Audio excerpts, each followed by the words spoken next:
Why was nobody looking at her? 18 people crammed into the belly of a C-130 Hercules, cruising at 35,000 feet over international waters, and not a single soul had glanced twice at the petite woman drowning in an oversized khaki uniform. Ashley Harper sat tucked against the cargo netting in the rear section, her tablet glowing softly as she reviewed weight distribution calculations she'd memorized hours ago. A logistics coordinator. That's what her badge said. That's what everyone believed. And that's exactly how she needed it to stay. The tablet displayed customs forms and cargo manifests with bureaucratic precision, medical supplies bound for Ramstein Air Base in Germany, spare hydraulic parts, personal mail, Christmas packages for soldiers stationed overseas. December 23rd.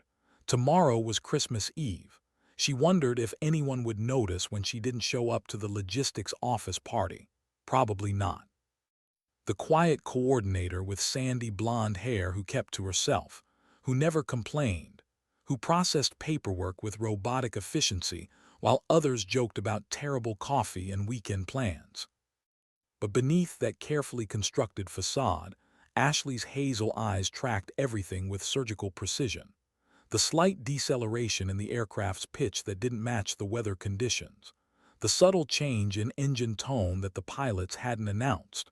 Her body tensed automatically, muscle memory from 100 combat insertions flooding back through neural pathways she tried so hard to suppress. Something was wrong. She felt it in her bones, the same way she'd felt it hovering over Pakistan 3 years ago, when the world changed forever. Then it happened. The metallic clang echoed through the cargo hold like a death knell, reverberating off aluminum walls with a sound that stopped hearts. The emergency exit door blew inward with explosive force, and 12 masked figures repelled through the opening with practiced precision, their boots hitting the deck in synchronized rhythm. Down. Everyone on the ground now. The voice cut through the drone of turboprops like a blade through silk, commanding and absolute. Mason Brooks stood 6'2", built like a linebacker gone lean, with a jagged scar running from his left ear down to his collar. His Serbian-made Zastava M70 rifle swept across the cabin with deadly efficiency, and in that moment, everyone understood this wasn't a drill. Ashley's tablet clattered to the floor. She didn't drop it. Mason grabbed a fistful of her sandy blonde hair and yanked her off the small logistics seat like she weighed nothing at all. That includes you, office mouse. His voice dripped with contempt. He threw her down, and her small frame hit the cold metal deck hard enough to drive the air from her lungs. Stars exploded behind her eyes. Pain radiated through her shoulder. Her trembling hands rose above her head, fingers splayed in terrified surrender. But in those 2.3 seconds of falling, something extraordinary happened. Her mind cataloged everything. 12 hostiles, 4 potential exits, 8 meters to the nearest unsecured weapon, 18 total souls on board. Captain Bradley Mitchell being forced to his knees by the cockpit door, blood already trickling from a gash on his forehead where someone had struck him with a rifle butt. Connor Davis, the loadmaster she'd been joking with just 5 minutes ago about his terrible coffee, now had his thick arms zip-tied behind his back, face pressed against the freezing deck plating. "Where's the package?" Mason growled, punctuating his question by driving his steel-toed boot into Connor's ribs. The loadmaster gasped, curling into himself like a wounded animal. $50 million. I know it's on this plane. We have good intelligence. His voice carried the certainty of someone who'd been fed information they believed was bulletproof. Someone had told him there was high-value cargo on this flight. Someone had given him detailed intelligence. Someone had lied. The cargo hold had become a chamber of controlled chaos. 18 people forced to their knees in submission, hands raised high, faces pressed close to the deck. 6 crew members in flight suits, 4 logistics personnel in contractor khakis, 8 passengers in various states of civilian and military dress, all of them terrified, all of them vulnerable, all of them waiting for someone, anyone, to save them. Nobody noticed Ashley's breathing pattern shifting. 4 seconds in through the nose, 4 seconds hold in the lungs, 4 seconds out through barely parted lips, box breathing. The same technique Navy SEALs used to maintain calm before breaching a door in Fallujah or swimming under an enemy pier in darkness. The same technique she'd used on 27 missions across 4 continents. The same technique that had kept her alive when most people would have broken. Mason had no idea what he'd just awakened. He had no idea that the mouse he'd thrown to the ground had once held her breath for 4 minutes underwater while planting charges on an enemy vessel. He had no idea about the 17 confirmed kills to her name, or the presidential unit citation hidden in a safety deposit box in Virginia, or the fact that 3 years ago she'd been in a helicopter over Pakistan when the world changed forever. He had no idea that in the next 20 minutes, this flying metal coffin would become his graveyard. "Check every container," Mason barked at Carter, a wiry man about 5'10" with prison tattoos crawling up his neck like black vines. "The intel says the package is definitely on this flight. Find it." Carter immediately began kicking over supply crates, sending medical supplies scattering across the floor. Bandages unrolled like white ribbons. Syringes clattered. Bottles of saline solution rolled into corners with hollow echoes. Ashley watched him move with a professional eye, hidden behind her terrified expression. He favored his left leg when he pivoted, dropping his shoulder slightly to compensate. Old injury. Probably the knee. MCL tear that hadn't healed right.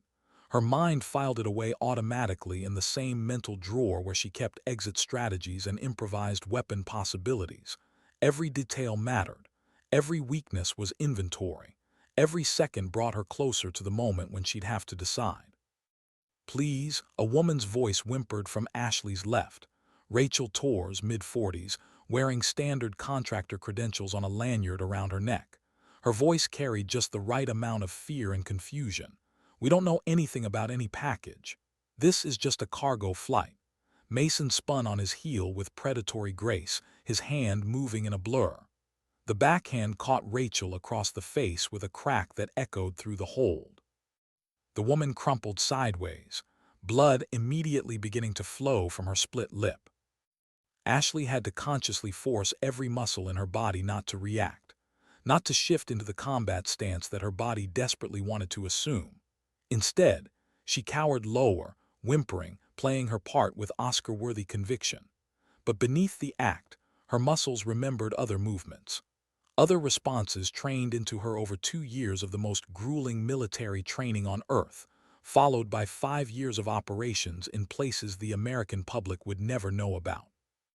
Places where wrong decisions meant body bags. Places where hesitation meant death. "Sir, the manifest shows only standard supplies," one of Mason's men reported, holding the clipboard he'd taken from the cockpit. "Medical equipment, spare hydraulic parts, personal mail, food stores, nothing marked as special cargo, nothing with unusual security protocols." His voice carried the efficiency of someone with military logistics training. These weren't amateurs. These were professionals who'd been given bad intelligence. "They're lying." Mason grabbed Captain Mitchell by his collar, hauling the 50-year-old pilot to his feet with one hand. Mitchell was a big man, probably 220 pounds, but Mason lifted him like he was made of paper. "Where are the SEALs? Where's the protection detail? 50 million doesn't fly without protection." His voice was rising now, frustration bleeding through the professional veneer. Someone had promised him a big score. Someone had guaranteed him high-value cargo. And he was starting to realize he'd been played. Mitchell's voice came out strained but steady. The voice of a man who'd flown combat missions over Iraq and Afghanistan. "There's no protection detail. This is a routine cargo flight. Just cargo and passengers trying to get home for Christmas." The words hung in the air like a challenge. Christmas, family, home. Concepts that meant nothing to men like Mason, but everything to the people trembling on the deck. Ashley shifted slightly on the cold metal, moving into what appeared to be a more comfortable position. But it wasn't about comfort. It was a tactical adjustment that would have made her old instructor proud. Clear sight lines to 3 exits now. Maximum spring potential loaded in her legs. Weight distributed to allow for explosive movement in any direction. The movement was so subtle, so natural that nobody noticed. Nobody except one person. Rachel Torres, the woman with the split lip and contractor credentials, met Ashley's eyes for the briefest fraction of a second, and in that microsecond of contact, something passed between them. Recognition, understanding, a message without words that said everything. Because Rachel Torres wasn't a contractor any more than Ashley was a logistics coordinator, and that changed everything. What secret was Ashley protecting that made her willing to die as a stranger? Mason paced between the kneeling hostages like a wolf surveying sheep, his rifle never wavering from its ready position. His team moved with military precision that made Ashley's jaw tighten imperceptibly. Overlapping fields of fire, controlled sectors, perfect spacing to avoid bunching up. Someone always watching the cockpit door. Someone always covering the rear cargo ramp. These weren't Somali pirates or desperate criminals. These were professionals, possibly former military.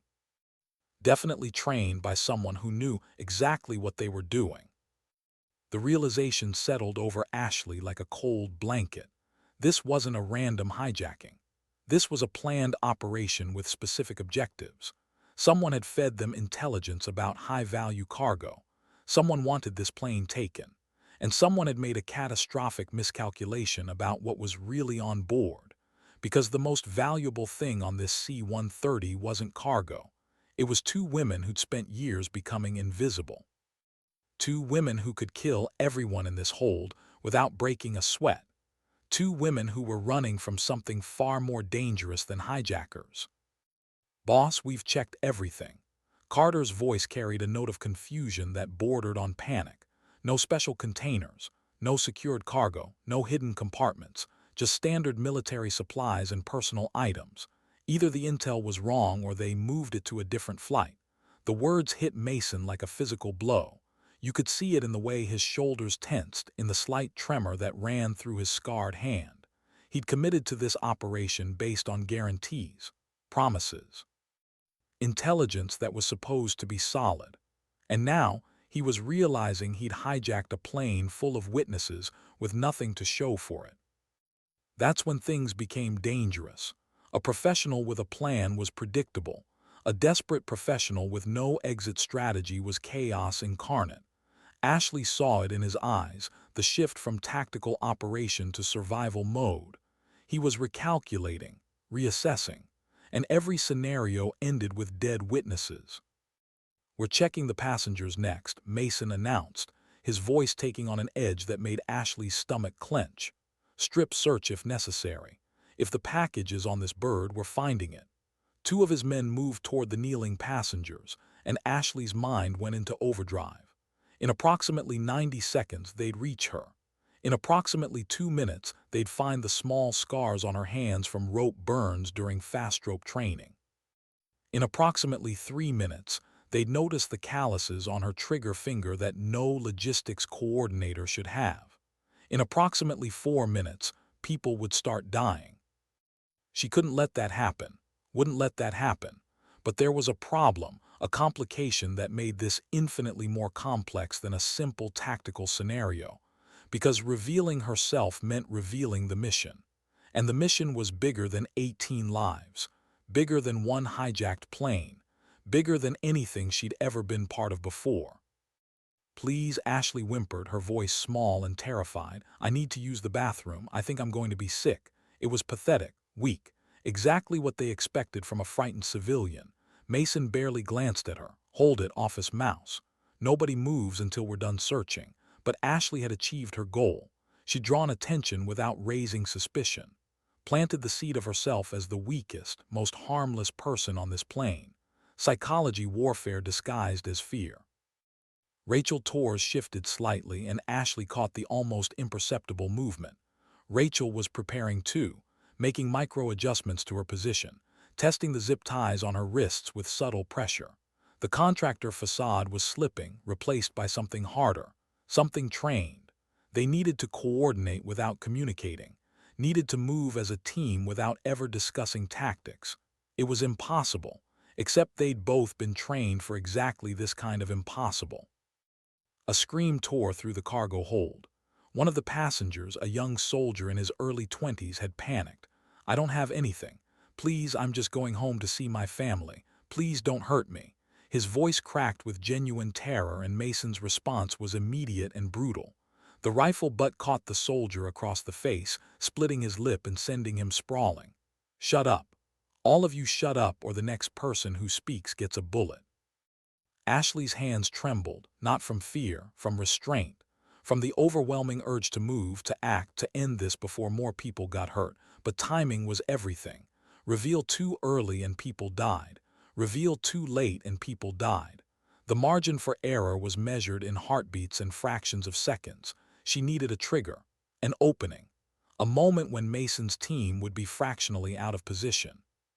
Connor Davis, the loadmaster, chose that moment to do something incredibly brave and incredibly stupid. He lunged at the nearest hijacker, zip-tied hands still behind his back, using nothing but his body weight and rage. Get away from them. The impact drove both men into a stack of cargo containers. For 3 seconds, chaos erupted. Mason's team converged on the fight. Fields of fire collapsed. Positions abandoned. Discipline fractured. It was the opening Ashley needed, but taking it meant crossing a line she could never uncross. It meant revealing herself. It meant ending the mission. It meant becoming visible in a world where she'd spent 3 years learning to disappear. 3 years running from the truth of what she'd done in Pakistan. 3 years living with the knowledge that 17 confirmed kills wasn't the number that haunted her dreams. It was the 18th, the one nobody knew about, the one that had made her a ghost. Mason's boot connected with Connor's ribs once, twice, 3 times with sickening thuds. The loadmaster curled into a ball, gasping for air that wouldn't come. "Stop. Please stop." Captain Mitchell's voice carried the weight of command, but it was hollow, empty. The voice of a man watching his crew get beaten and knowing he was powerless to prevent it. Ashley's breathing remained controlled. 4 seconds in, 4 seconds hold, 4 seconds out. But inside, a storm was building, because she'd made a promise to herself 3 years ago. No more innocent casualties. No more operations where the math favored mission over lives. No more becoming the weapon that politicians wielded without understanding the cost. She'd walked away from that world, disappeared into logistics and paperwork and bureaucratic obscurity. Become the invisible woman who processed cargo manifests and kept her head down and never, ever drew attention. But Connor was still being beaten. Rachel Torres had blood running down her chin. Captain Mitchell had a gash on his forehead. 18 innocent people were going to die because she was too afraid to act, too paralyzed by her past to embrace her training. Rachel's eyes found hers again across the cargo hold, and this time there was no ambiguity in the message. A slight nod, barely perceptible, an acknowledgement of what they both knew had to happen next, because sometimes dignity doesn't speak, sometimes it simply acts. Ashley's hand moved toward her boot with glacial slowness. There was something there, something small and deadly that no logistics coordinator should possess, something she'd carried for 3 years as insurance, as a reminder, as a last resort. The ceramic blade was only 3 inches long, hidden in a modified insole that had passed through a dozen security checkpoints without triggering a single alarm. She'd sworn she'd never use it, never need it, never become that person again. But Connor's labored breathing said otherwise. Rachel's split lip said otherwise. 18 terrified people said otherwise. Mason's finger tightening on his trigger said otherwise. The weapon found her palm with practiced ease, muscle memory overriding conscious thought. And in that moment, Ashley Harper made a choice. Not the choice they'd trained her to make. Not the choice her mission required. But the choice her conscience demanded. She was going to save these people, and it was going to cost her everything. When does a weapon choose its own targets? The ceramic blade felt alien in Ashley's hand after 3 years of paperwork and forced normalcy. 3 inches of pressed composite material, harder than steel, invisible to metal detectors, sharp enough to split molecules. She'd carried it every day as a talisman against the past, never believing she'd actually need to use it, never wanting to become that person again. The person who calculated angles of attack and arterial spray patterns while others saw only chaos. But Carter was moving toward her now, boots echoing against the deck plating with mechanical rhythm. Next, you, office mouse, stand up slowly, hands where I can see them. His prison tattoos seemed to writhe in the dim cargo hold lighting, black ink serpents climbing toward his jawline. The Zastava rifle in his hands wavered slightly as he walked, that old knee injury causing micro-adjustments in his stance. Weaknesses, vulnerabilities.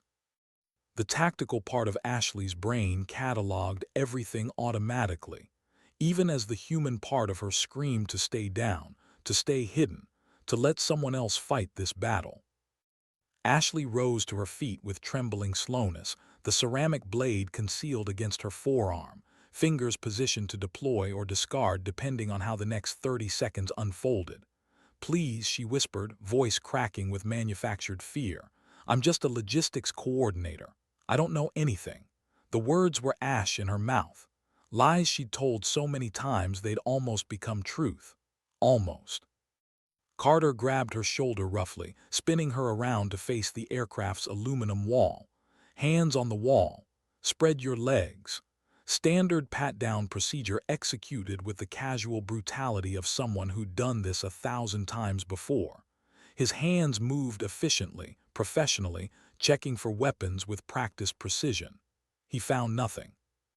The blade remained invisible against her forearm, pressure points and angles creating an optical illusion that had fooled more skilled searchers than this ex-convict with his scarred knuckles and dead eyes.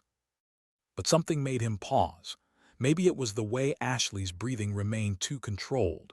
Maybe it was the subtle muscle definition in her shoulders that didn't match her office worker cover. Maybe it was instinct, that primitive lizard brain awareness that whispers warnings when predators are near. "Hey boss, this one feels wrong." Too calm. Too quiet. Carter's voice carried a note of uncertainty that made Mason's head snap around with predatory focus. In that fraction of a second, everything crystallized for Ashley. The tactical situation, the geometry of violence, the decision tree that branched into infinite possibilities, but only one acceptable outcome. Carter's rifle was pointed at the floor. Mason was 8 meters away, focused on Connor Davis, who was still curled against the cargo containers. 3 other hijackers were scattered throughout the hold, maintaining fields of fire but momentarily distracted by the interaction. Rachel Torres was in position, knees bent with coiled tension, waiting for the signal that neither woman would verbalize but both would recognize. The moment arrived with the sound of Connor Davis coughing blood. Ashley moved, not with the hesitation of a logistics coordinator, not with the uncertainty of a civilian caught in a crisis, but with the fluid, devastating precision of someone who'd been trained by the best special operations force on Earth and then betrayed by the system she'd sworn to protect. The ceramic blade found Carter's kidney with surgical accuracy, 3 inches of composite material sliding between ribs with resistance that Ashley had felt 17 times before. 18 now. His eyes went wide with shock and pain, mouth opening to scream a warning that would never come. Ashley's other hand clamped over his mouth and nose with crushing force, cutting off air, muffling sound, using his body as a shield as she lowered him silently to the deck. His rifle clattered once against the metal floor, a sound that should have alerted everyone but was lost beneath Connor's continued coughing. 2 seconds elapsed. Mason hadn't noticed yet. Rachel Torres had.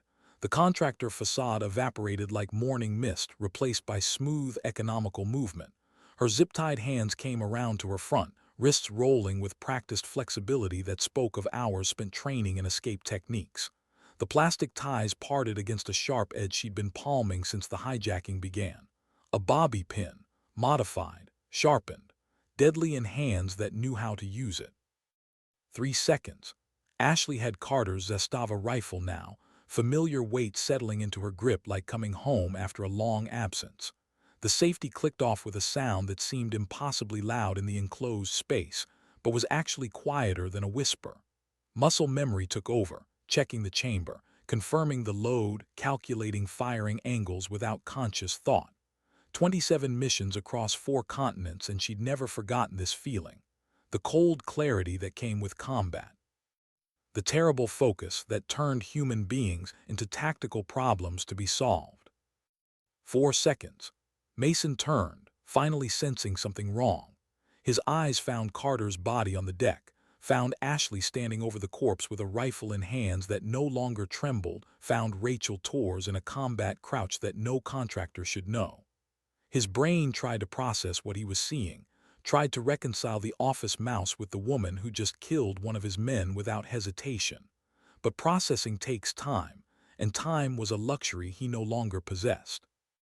Ashley fired 3 rounds in controlled bursts.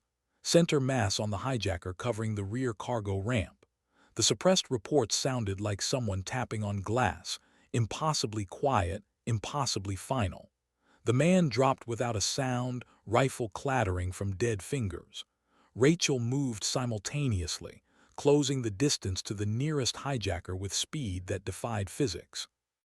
Her modified bobby pin found his throat before he could raise his weapon, before he could shout a warning, before he understood that the woman he dismissed as harmless was the most dangerous person on this aircraft. 6 seconds.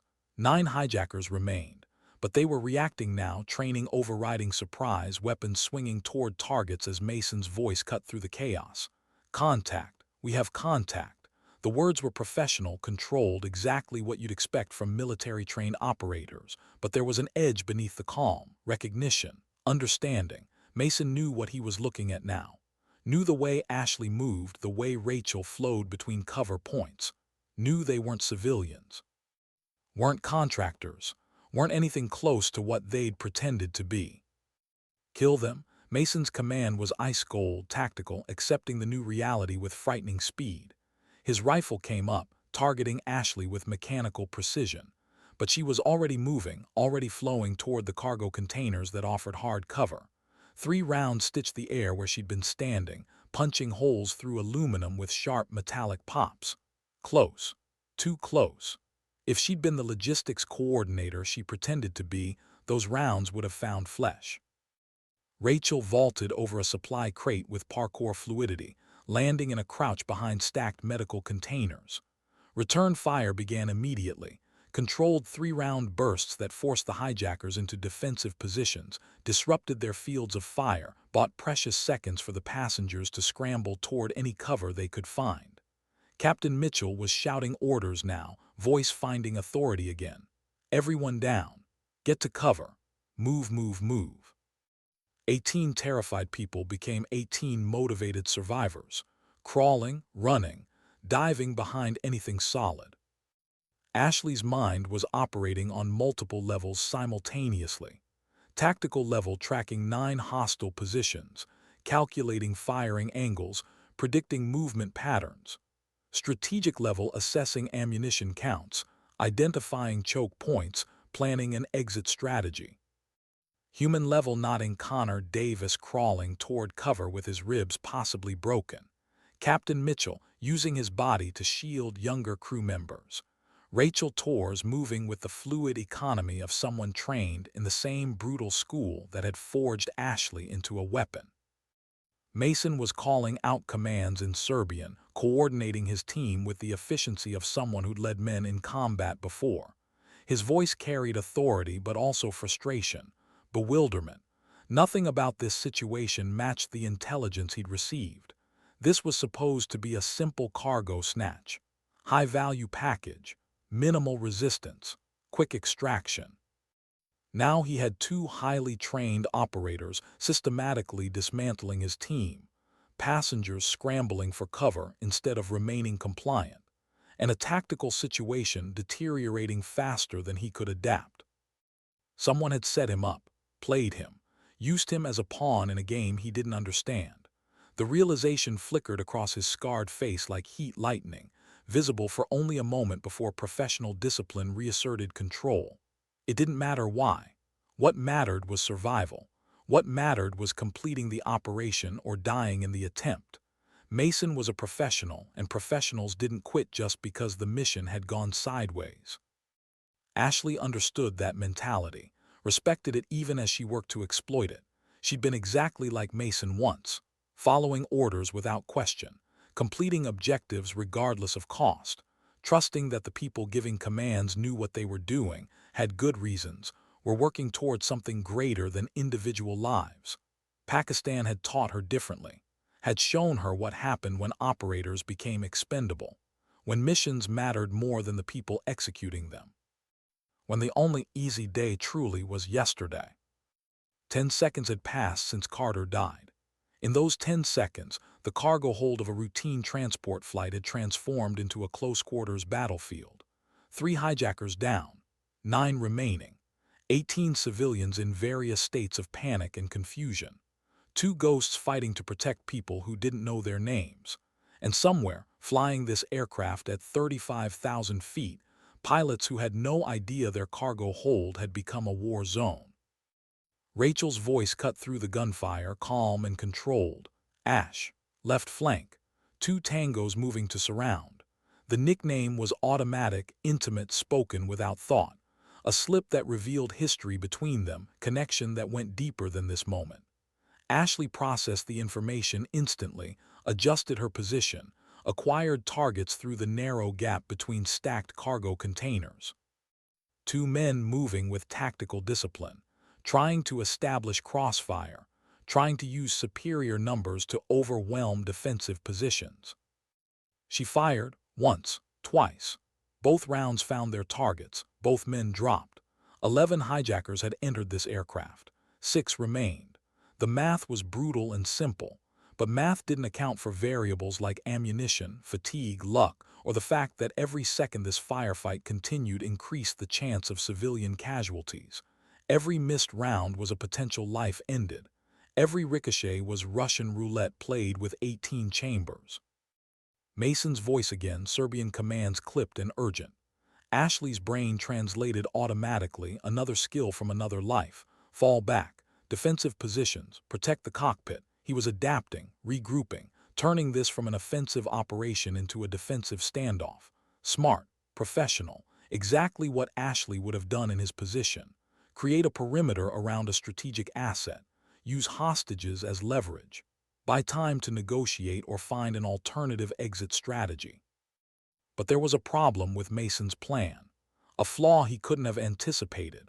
Because the woman he was fighting, the ghost who'd killed 5 of his men in under 15 seconds, had spent 3 years thinking about nothing but exit strategies. 3 years planning for the day when her past caught up with her present. 3 years preparing for exactly this kind of impossible situation. Ashley Harper wasn't just a weapon anymore. She was a weapon that had learned to choose its own targets, and she'd just chosen to save 18 lives, even if it meant sacrificing the only thing she had left. Her invisibility, her safety, her carefully constructed life of paperwork and normalcy, all of it gone in the time it took to pull a trigger. Rachel's eyes found hers across the cargo hold again, a question without words. How far are we willing to go? What price are we willing to pay? The answer was written in Ashley's expression. All the way, whatever it costs, because some things mattered more than survival. Some things mattered more than missions. Some things mattered more than the comfortable lie she'd been living for 3 years. Dignity doesn't ask permission, it simply acts. What does betrayal sound like at 35,000 feet? The standoff crystallized with terrible clarity. Mason and his remaining 5 hijackers had fallen back to defensive positions around the cockpit door, using the forward section of the cargo hold as a fortress. They had the pilots. They had the aircraft. They had leverage. Ashley and Rachel controlled the rear 2/3 of the hold, with 18 terrified civilians scattered behind cargo containers and medical supply crates. A stalemate born of mutual capability and grudging respect. Nobody likes this, Ashley thought as she pressed her back against a stack of supply containers, breathing controlled, rifle held in a high ready position. Stalemates meant prolonged engagements. Prolonged engagements meant mistakes. Mistakes meant casualties. She needed to end this quickly, decisively, with minimal bloodshed. But Mason was too smart to give her an opening. Too professional to make rookie mistakes. Office mouse, Mason called out from his position near the cockpit. His voice carried across the cargo hold with careful projection, loud enough to be heard over the aircraft's engines but not loud enough to seem desperate. I underestimated you. That was my mistake. But this doesn't have to end with everyone dying. Talk to me. Who are you really? The question hung in the air like smoke, carrying implications that made Ashley's jaw tighten. Just a coordinator who doesn't like bullies, Ashley shouted back, maintaining her cover even though they both knew it was fiction now. A coordinator who happens to know which end of a rifle fires bullets. The response was designed to buy time, to keep Mason talking, to prevent him from doing something desperate, but also to avoid revealing too much. Because every word she spoke gave Mason information. Every syllable was intelligence he could use against her. Rachel shifted position to Ashley's left, movements economical and precise. She'd acquired one of the hijackers' rifles and was covering the right flank with professional competence that would have made any special operations instructor proud. Her contractor credentials hung askew from their lanyard, splattered with blood that wasn't hers. The split lip had stopped bleeding, but the bruise was already darkening across her cheekbone. She looked like exactly what she was, a warrior wearing civilian clothing. From behind a cargo container, Connor Davis whispered urgently, "Ashley, that's not her real name." Ashley knew. Rachel wasn't Rachel, just like Ashley wasn't really Ashley. They were both ghosts wearing borrowed identities, running from pasts that refused to stay buried. Connor's voice carried pain and confusion. What the hell is happening? Who are you people? The question deserved an answer, deserved truth. But truth was a luxury they couldn't afford, while 5 armed men controlled the cockpit and threatened 18 lives. People who want everyone to survive, Ashley responded quietly, not taking her eyes off Mason's position. That's all you need to know right now. Focus on staying low and staying alive. The words were gentle but firm, spoken with authority that didn't invite argument. Connor fell silent, processing, accepting. Good. She needed everyone focused on survival, not on questions that would only complicate an already impossible situation. Mason tried again, voice carrying a different tone now, more calculating, more dangerous. The intelligence we received said this flight was carrying something valuable. $50 million worth of something that somebody wants very badly. His words were careful, measured. Now I'm thinking the intelligence was right, just not about cargo. The realization in his voice made Ashley's pulse quicken. He'd figured it out, or was close enough that it didn't matter.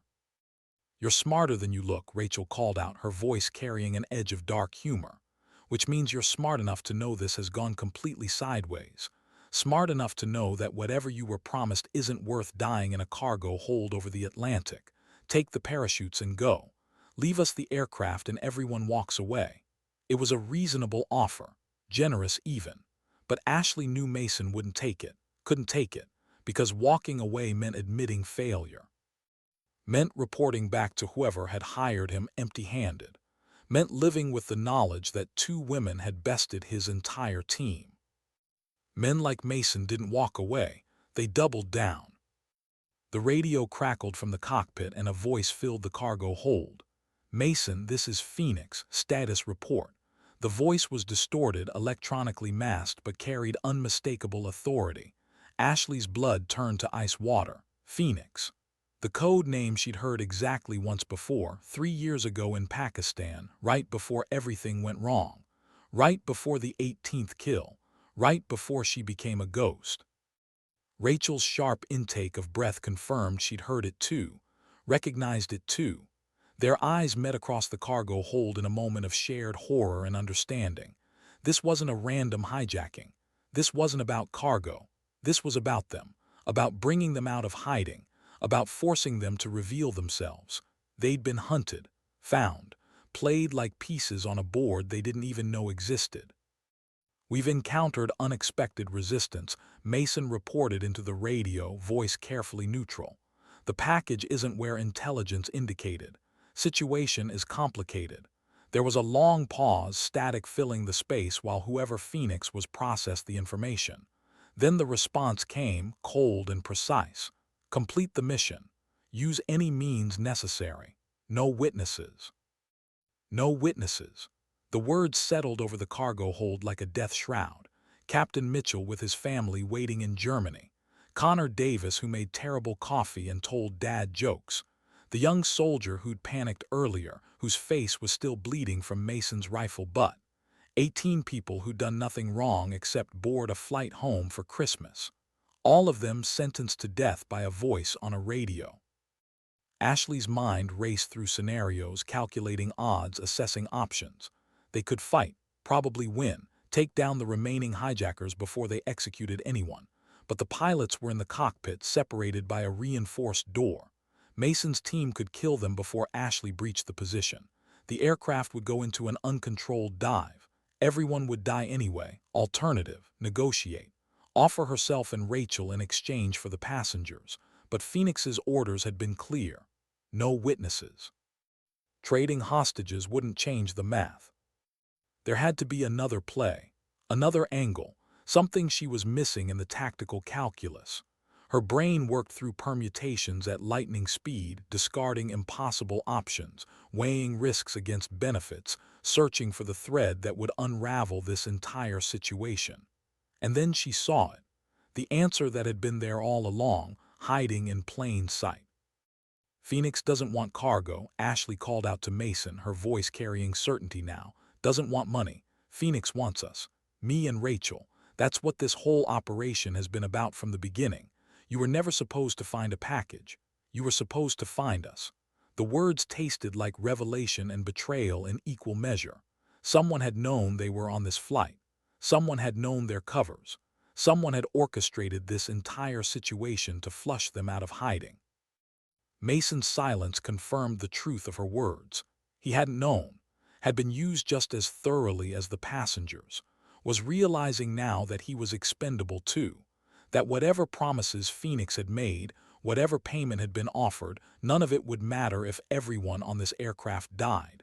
Dead men tell no tales. Dead mercenaries file no complaints. Here's what's going to happen, Ashley continued, voice steady despite her racing heart. You're going to put down your weapons and surrender. We're going to land this aircraft at the nearest suitable airfield. Everyone is going to walk off alive. And then Rachel and I are going to disappear again. You get to live. The passengers get to live. And Phoenix gets nothing. The offer hung in the air, rational and reasonable and completely dependent on Mason choosing survival over pride. Phoenix won't let you disappear, Mason replied, and there was something almost like sympathy in his voice. We'll hunt you to the ends of the earth. Use every resource, every asset, every connection. The only way you survive is if everyone on this plane dies. If there's no evidence you were ever here. Ashley knew he was right. Knew that Phoenix had planned for every contingency.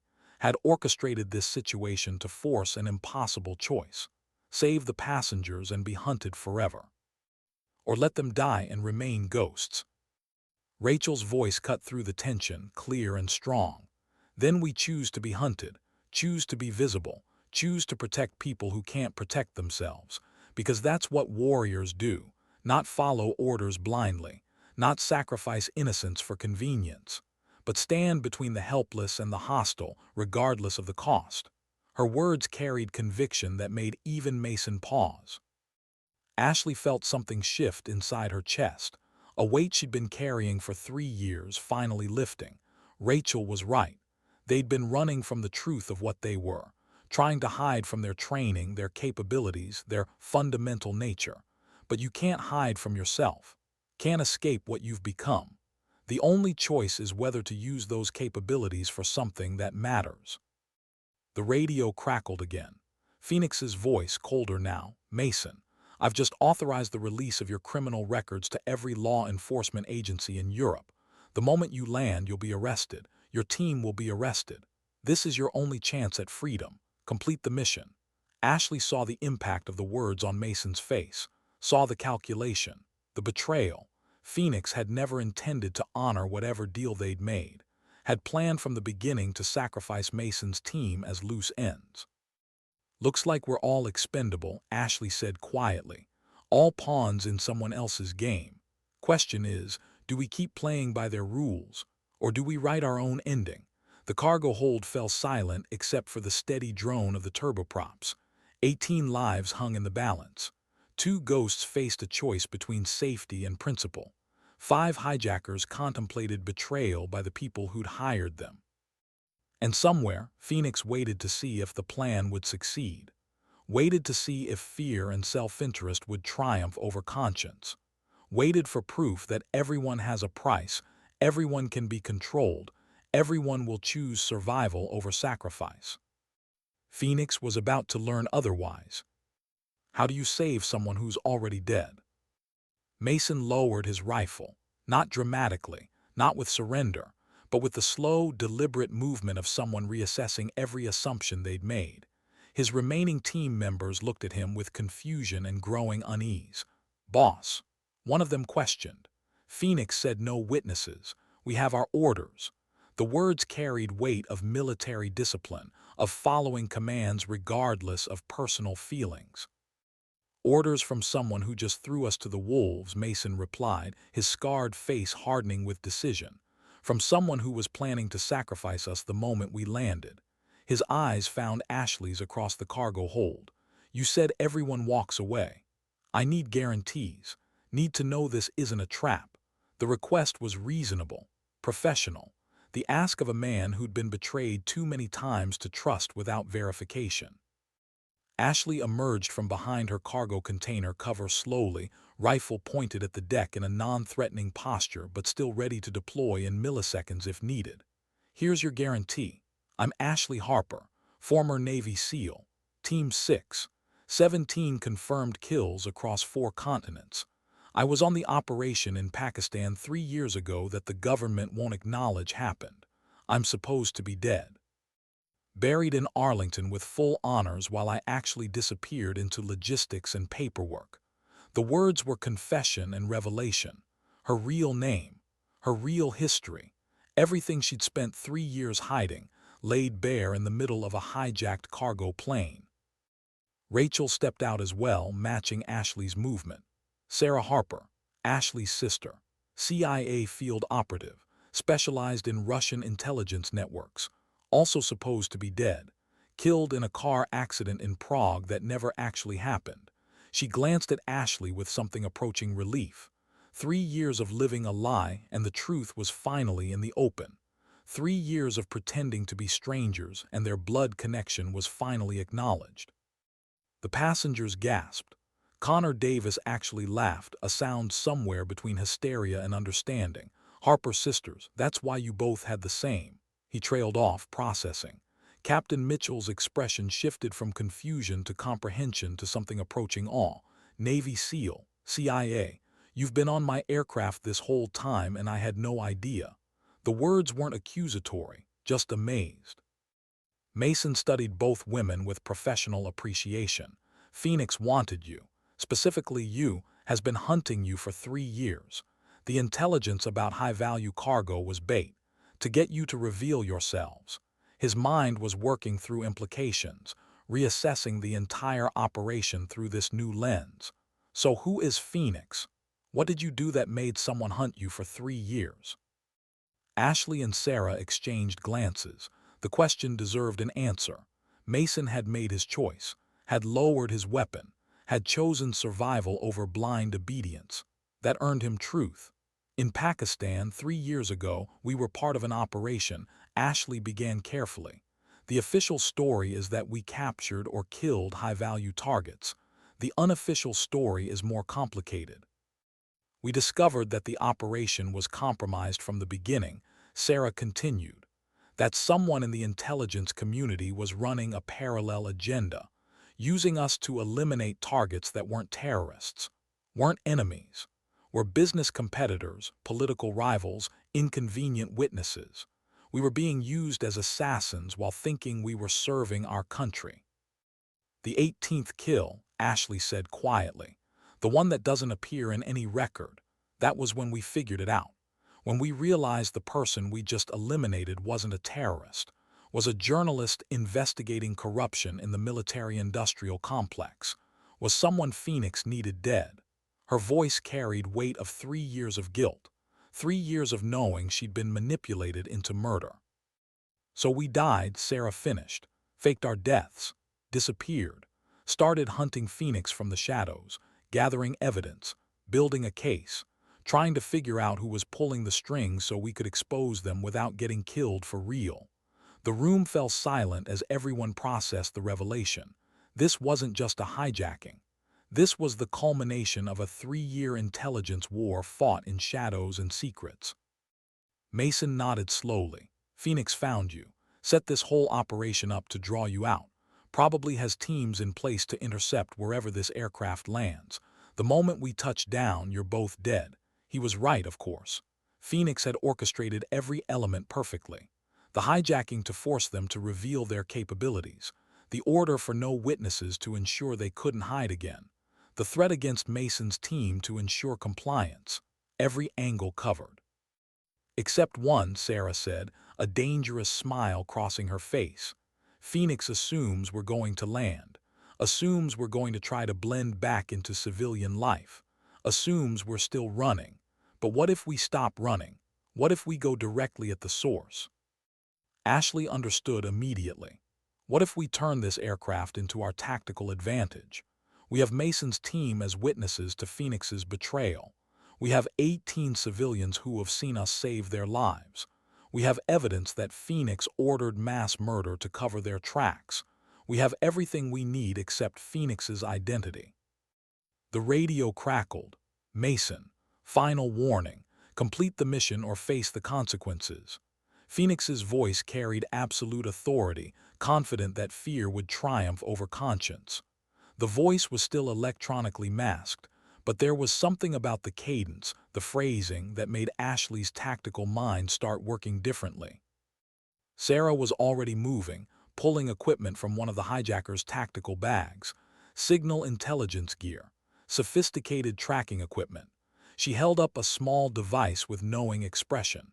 Mason, your team brought counter-surveillance equipment, which means Phoenix expected communications to be monitored, which means Phoenix is close enough to this operation to be paranoid about exposure. Ashley felt pieces clicking into place. Phoenix wasn't running this remotely from some secure bunker, was close, maybe even on the ground wherever they'd planned for this aircraft to land, had to be close to ensure containment if anything went wrong, close enough that the electronically masked voice was hiding someone they might recognize. Captain Mitchell stepped forward, his command presence reasserting itself. I can alter our flight plan. Instead of Ramstein, we can divert to any military base in Europe, create confusion about where we're landing, buy you time to figure out who Phoenix is. The offer was spoken with absolute conviction. This was his aircraft, his crew, his responsibility. Connor Davis added his voice. And I can dump cargo in a way that creates a false trail, make it look like someone parachuted out, give Phoenix multiple possible locations to cover, make their response teams spread thin. The loadmaster was already thinking tactically, already committed. Rachel Torres, the actual contractor who'd been beaten, spoke up quietly. I have friends at European law enforcement, can make calls the moment we land, create jurisdictional nightmares that slow down anyone trying to intercept. Her bruised face carried determination. Nobody hits me and gets away with it. 18 people, all making the choice to fight instead of hide, all refusing to be victims, all choosing to stand with two ghosts against an enemy they didn't fully understand.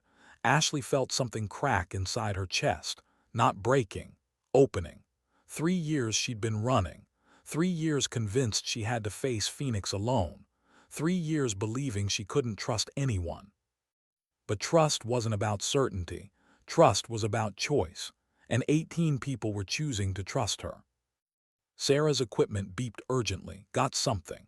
The masking on Phoenix's signal isn't perfect, there's a pattern underneath, a vocal signature that the distortion doesn't completely hide. She played it back, removing layers of electronic modification. The voice that emerged was cold, precise, familiar. Deputy Director Harrison from CIA, the man who'd authorized the Pakistan operation, who'd given them their targets, who'd been running Phoenix all along. Ashley's world tilted. Harrison.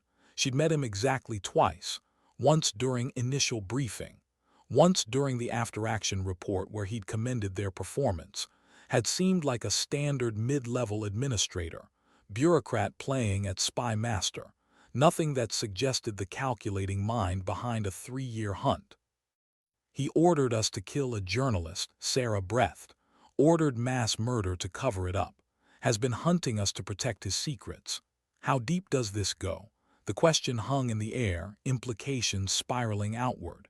If Harrison could order operations like this, could manipulate intelligence, could deploy hijackers, what else was he capable of? Mason's radio crackled one more time. Mason, I know you can hear me. Whatever they've promised you is a lie. Complete the mission or spend the rest of your life in prison. Harrison's voice carried absolute confidence. He believed he'd won, believed fear would triumph, believed everyone had a price. Ashley picked up the radio, her hand steady, her voice clear. Deputy Director Harrison, this is Ashley Harper. We know who you are, know what you've done, know about Pakistan, about the journalist, about every operation you've corrupted. And in approximately 45 minutes when this aircraft lands, every major news organization in Europe is going to know too. The silence on the other end was profound. You can't prove anything, Harrison finally responded, but his voice had changed, lost its absolute certainty. You're ghosts. Dead people can't testify. Dead people can't expose anything. We're not testifying, Sarah said into the radio. We're releasing everything. Every file we've gathered over 3 years. Every communication you thought was secure. Every operation you thought was buried. You wanted us dead to protect your secrets. But dead women can still burn your world down. The radio went silent, Harrison understanding too late that he'd miscalculated, that forcing them to reveal themselves hadn't made them vulnerable, had made them dangerous. Ghosts could hide, could gather evidence, could build cases from shadows, but warriors could fight, could expose, could choose to sacrifice their safety for something greater. Captain Mitchell's voice carried determination, setting new course. We're landing at Aviano Air Base in Italy. They have facilities to handle this situation, have connections to protect everyone on this aircraft. The aircraft banked slightly, new heading locked in. Ashley looked at the 18 people scattered throughout the cargo hold, at Connor with his broken ribs, at Rachel Torres with her split lip, at the young soldier who'd panicked earlier but was now standing guard with one of the hijackers' rifles, at Captain Mitchell coordinating with Italian air traffic control, at Sarah, her sister, who she'd pretended not to know for 3 years to keep them both alive. They'd started this flight as strangers, as roles and masks and carefully constructed lies. They'd end it as something else entirely, as witnesses to each other's truth, as people who'd chosen to fight for something greater than self-preservation. Sometimes the weapon chooses its own target. Sometimes dignity doesn't speak, it acts. Sometimes the only way to save your life is to be willing to sacrifice it. Harrison had hunted them for 3 years, had orchestrated this elaborate trap, had believed that everyone could be controlled through fear, but he'd made one critical mistake. He'd assumed they were still the soldiers who followed orders, still the operatives who put mission above conscience, still the women who could be manipulated into silence. 3 years ago they might have been, but 3 years of living as ghosts had taught them something invaluable, had shown them what mattered more than safety, more than missions, more than following orders without question. Protecting people who couldn't protect themselves, standing for truth even when it cost everything, choosing to be visible warriors rather than invisible cowards. The aircraft continued toward Italy, toward confrontation, toward the end of 3 years of hiding and the beginning of something new. Ashley Harper and Sarah Harper were done being ghosts, done being Phoenix's targets, done letting corrupt officials manipulate good soldiers into doing terrible things. They were going to finish what Harrison started in Pakistan. We're going to expose every dark secret, every compromised operation, every betrayed warrior. We're going to show the world what happened when weapons decided to choose their own targets. And Harrison, sitting in his secure office in Virginia, was finally understanding what true terror felt like. Not the terror of being hunted, but the terror of being exposed. The terror of knowing that 18 witnesses and 2 warriors were about to end his career, his freedom and his power. In 45 minutes, everything would change. Ghosts would become warriors, victims would become witnesses, and the hunter would become the hunted. The only easy day was yesterday. Today, the Harper sisters were bringing the truth home. What remains after the mission ends? The wheels of the C-130 Hercules hit the tarmac at Aviano Air Base with a screech of rubber that sounded like absolution. 18 passengers exhaled breath they'd been holding for what felt like hours. Captain Mitchell brought the aircraft to a controlled stop with the precision of someone who'd made thousands of landings, but never one that mattered quite this much. The turboprops wound down slowly, their familiar drone fading into silence that felt heavier than noise. Ashley watched through the small window as Italian military police vehicles surrounded the aircraft in tactical formation, lights flashing blue and white against the twilight, armed personnel establishing perimeter, standard protocol for a compromised flight, executed with European efficiency. But there was something else too. News vans already gathering at the edge of the restricted area, cameras being set up, reporters receiving information from sources who'd been primed and ready. Sarah had made her calls during the descent, had activated networks built over 3 years of ghost work, journalists who owed favors, intelligence officers who'd been burned by Harrison's operations, military personnel who suspected corruption but lacked evidence, all of them converging on Aviano Air Base for the story that would break within the hour. The story of 2 supposed dead operators who just exposed systemic corruption at the highest levels of American intelligence. Mason and his team sat in zip ties now, not because Ashley and Sarah didn't trust them, but because optics mattered, because the world needed to see hijackers being taken into custody, not former special operations soldiers standing free. Mason understood, had actually suggested it himself with that scarred face showing something approaching respect. Take us in. Let us testify. Phoenix made us expendable. Time to return the favor. His team had nodded agreement. Criminals or not, they recognized when they'd been used. Recognized that sometimes the right move was cooperation. The cargo hold door opened with hydraulic hiss, and Italian Air Force officers entered with weapons drawn but eyes cautious. They'd been briefed. Knew this wasn't a standard hijacking. Knew they were walking into something politically explosive. The lead officer, a colonel with 3 decades of weathered experience, took in the scene with professional assessment. Bodies of hijackers, wounded passengers, 2 women standing calm amid the chaos. He'd seen combat, recognized warriors when they met them. Capitano Harper, he said in accented English, addressing Ashley with the rank she'd held before dying. Capitano Harper, for Sarah. We have medical teams standing by, accommodations prepared, and approximately 50 law enforcement agencies demanding custody of everyone on this aircraft. His tone suggested he was less than thrilled about the bureaucratic nightmare descending on his base. Colonel Ashley replied respectfully, "We appreciate Italy's assistance, but this needs to happen in the open. Everything needs to be documented, recorded, made public before anyone can bury it again." She gestured to the news vans visible through the door. "The journalists you're about to turn away, let them stay. Let them report. Let them witness." The colonel looked pained. "This is highly irregular. Protocol requires." He trailed off at Ashley's expression. She'd spent enough time in military culture to recognize when protocol was code for political convenience, when standard procedure meant making problems disappear quietly. That's what Harrison would want. Quiet resolution, classified hearings, sealed records, the story buried under layers of national security concerns.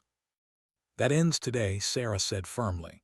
"Today the truth gets told, publicly, completely, regardless of how uncomfortable it makes people." The colonel studied both women for a long moment, then nodded slowly. He'd made his decision, had chosen truth over convenience. Sometimes courage wasn't charging into battle. Sometimes it was refusing to follow orders that protected the guilty. Connor Davis stepped forward, still moving carefully because of his broken ribs. His face was set with determination despite the pain. "I want to testify, want to tell my story, about how these women saved my life, saved everyone's lives, about how Phoenix ordered our execution." His voice carried across the cargo hold, and other passengers began adding their agreement. Captain Mitchell straightened despite his injured head. "I'll testify about the operation, about Phoenix's orders, about everything I witnessed." Rachel Torres touched her split lip carefully. "I'll testify about the assault, about Mason's team following orders from someone who planned to sacrifice them." One by one, all 18 passengers volunteered, not because they understood the full scope of what Ashley and Sarah were fighting, but because they understood enough. Understood that someone had tried to kill them to protect secrets. Understood that truth mattered more than comfort. Understood that sometimes ordinary people had to make extraordinary choices. The colonel's radio crackled with urgent Italian. Ashley didn't speak the language, but she recognized the tone. Authority making demands, pressure from higher levels, almost certainly pressure from American diplomatic channels. Harrison would be calling in every favor, pulling every string, trying to contain this before it exploded into international scandal. The colonel listened, responded in calm tones, then switched off his radio. "Sometimes my equipment malfunctions," he said with the faintest hint of smile. "Sometimes I cannot hear orders clearly. Sometimes communications are delayed just long enough that by the time I receive instructions, the situation has already progressed beyond containment." He gestured toward the news crews. "Sometimes journalists are already inside perimeter before I realize they should not be." His expression made clear this was his choice, his line in the sand. Within 30 minutes, the cargo hold had transformed into impromptu press conference. Cameras rolling, recorders active, 18 passengers telling their stories with raw honesty. Mason and his team describing Phoenix's betrayal with professional detachment. Captain Mitchell providing pilot's perspective with command authority. And Ashley and Sarah Harper standing in front of international media, explaining exactly what Harrison had done, exactly how corruption worked, exactly why 2 supposed dead operators had spent 3 years gathering evidence. The initial reports went live within the hour. By hour 2, every major news organization worldwide was covering the story. By hour 3, the American embassy in Rome was overwhelmed with calls demanding explanation.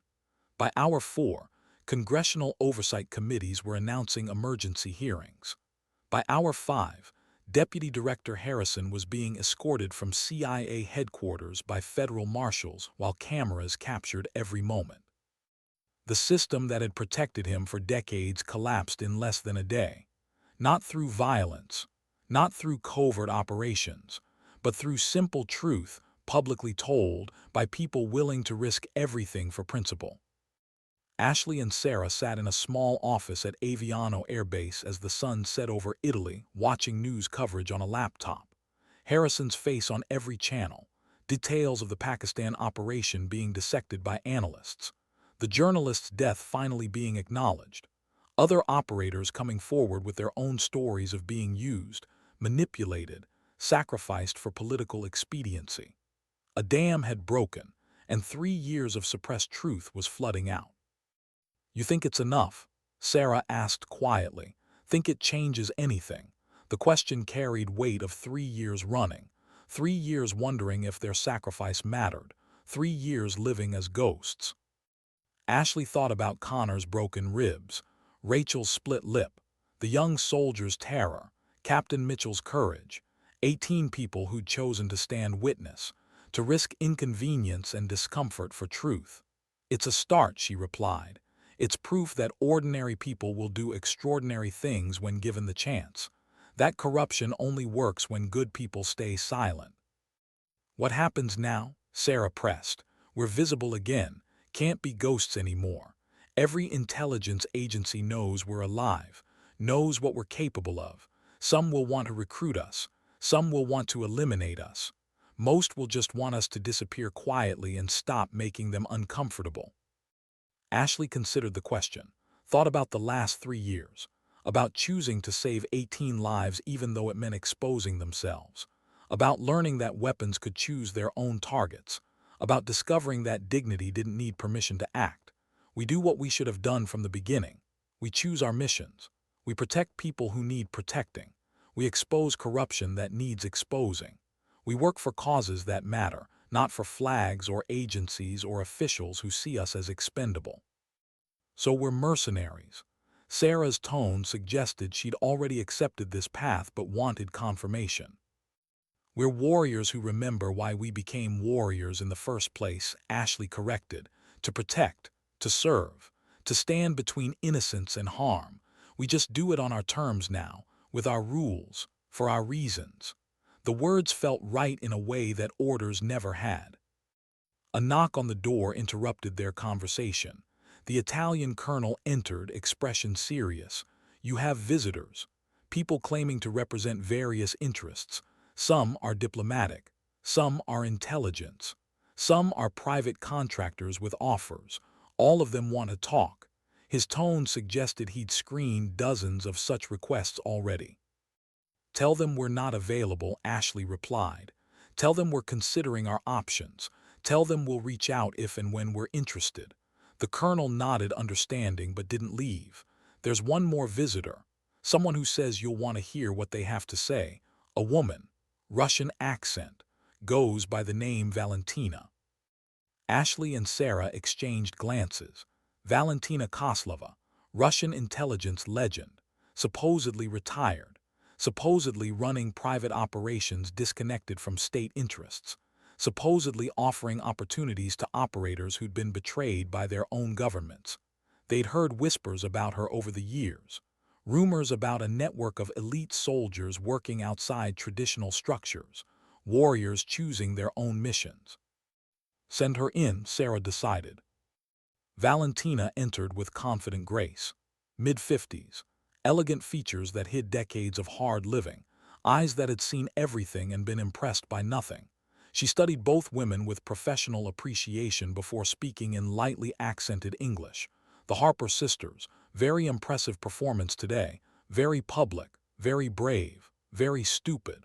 Her blunt assessment hung in the air without malice, simply statement of tactical reality. Stupid how? Ashley challenged.